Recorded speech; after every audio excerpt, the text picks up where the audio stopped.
En un tiempo muy lejano, había un cierto árbol de sauce llamado Julupu, plantado a las orillas del río Éufrates, registrado en el último canto de la epopeya de Gilgamesh. Hubo un día en el que el viento del sur lo atacó bárbaramente y el río sumergió al arbolillo. Inanna, la diosa que pasaba por allí, lo tomó de la mano y se lo llevó a su ciudad de Uruk. Lo plantó en su jardín sagrado y lo cuidó tan bien como pudo, porque ella tenía la intención, para cuando el árbol hubiese crecido lo suficiente, de sacar de su madera un sillón y una cama. Pasaron los años y el árbol se desarrolló y llegó a ser muy grande. Este árbol fue plantado por Inanna con el pie, pero ambiciosa la diosa supuso que cuanto más creciera el árbol, antes alcanzaría ella las cotas de poder tanto político como religioso. Inanna se interrogó delante de él su futuro como diosa de lo sexual, ya que ella era considerada como la titular del amor y la guerra, y limitada a celebrar los matrimonios sagrados.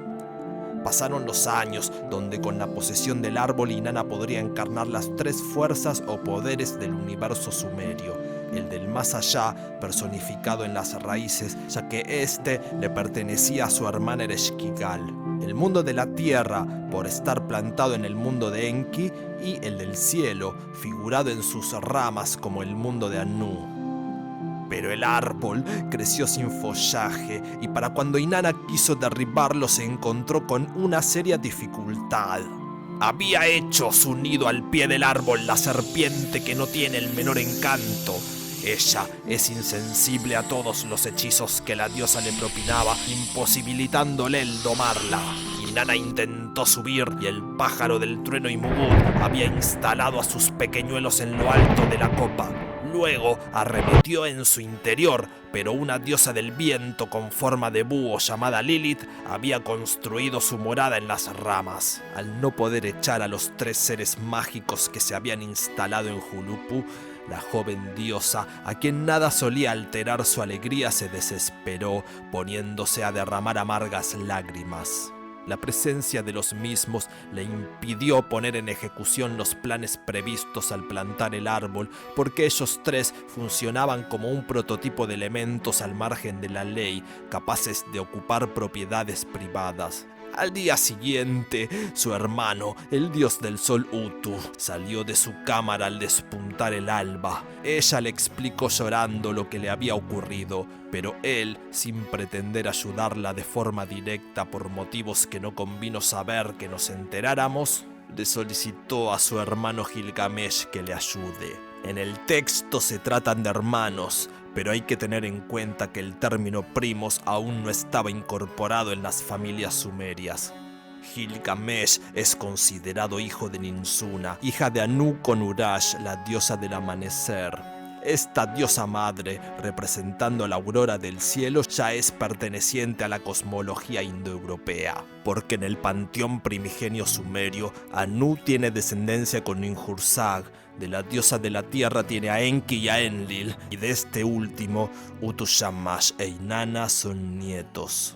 Entonces Gilgamesh, habiéndose percatado seguramente de sus cuitas, apareció en auxilio de usanza caballeresca para su prima, a quien le había rechazado una propuesta de matrimonio, acusándola de infiel en un mito anterior.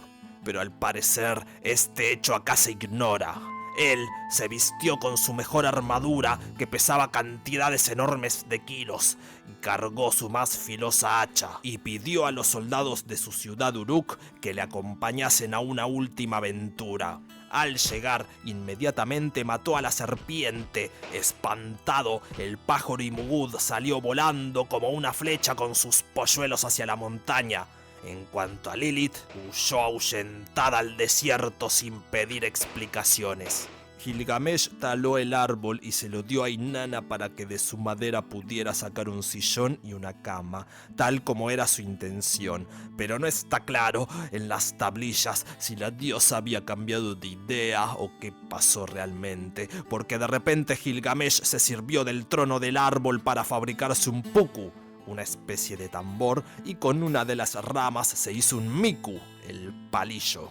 Luego siguen líneas donde el texto está intacto, pero el significado no se comprende, como si hubiese sido retocado. Se menciona a Uruk y al instrumento, probablemente haciendo alusión a ciertos procedimientos tiránicos del héroe, de los que sufrían los habitantes de la ciudad, porque quien tenía el árbol tenía el poder. El tambor hecho con el tronco representa al ki, que en sumerio significa lo que está abajo, es decir, la tierra misma, y la rama es el an, lo que está arriba en el cielo. El poder que quería Inanna para dejar de ser una mera diosa de los matrimonios para pasar a ser la diosa de la humanidad lo termina tomando Gilgamesh. Por eso él se adueña de la épica al final de la epopeya. Él conquista la muerte, ya que el árbol, al ser de sauce, simboliza todo lo relacionado a ella. La muerte era un tema muy presente en quienes contaban esta historia, teniendo en cuenta que eran los comienzos de la civilización. Por ende, los humanos empezaban a tener conciencia de que se podían morir y comenzaban a diferenciarse de los animales como seres reflexivos. Este primer árbol, esta primera rama, deben su origen al abrazo de la primera pareja, a la que, como sucede con frecuencia, se la considera desde el punto de vista material como la personificación de las divinidades de cielo y tierra. Pareja primordial de la cual descienden todos los dioses en muchas cosmologías del mundo. En todos los matrimonios sumerios, la esposa debe ser atractiva y fascinante, y la tierra lo es como consecuencia de su esplendor vegetal y mineral. La hierba es inseparable del suelo y la naturaleza. Sumeria fue la primera tierra donde los pastores tuvieron su auge. Inanna se casa con Dumuzi, un rey pastor, una especie de Adonis mesopotámico, convertido luego en un dios llamado Tamuz por los babilónicos, quien también va al inframundo y que ella debe rescatar de las garras de su hermana Ereshkigal. Este mito es muy parecido al de Perséfone secuestrada por Hades, quien debe ser rescatada por su madre Demeter, quien también llora como Inanna, pero ella llora gracias a este primer árbol mitológico de Huluppu. Todos los árboles de sauce se van a leer de forma indiscreta en todas las leyendas relacionadas a personas que descienden al mundo de los muertos, porque alguna divinidad con algo o alguien habrá experimentado en sus ramas, dejándolas para siempre entrelazadas a las raíces de la mitología primitiva, en especial la celta.